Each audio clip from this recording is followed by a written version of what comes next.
you've been on social media for longer than 2 minutes, you have undoubtedly seen Quince. Not a sponsored post. I bought this stuff with my own money, but I just saw so many ads and so many people talking about the quality of their cashmere sweaters that I was like, I'm gonna try them. This is the fisherman sweater in brown. This is supposed to compete with like the Jenny Kane sweaters that are, $350.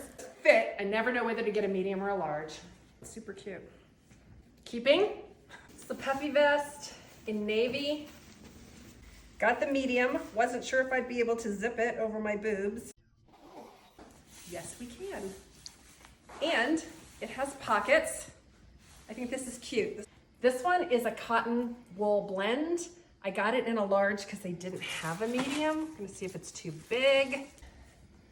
I don't know, you guys tell me. I would cuff the sleeves.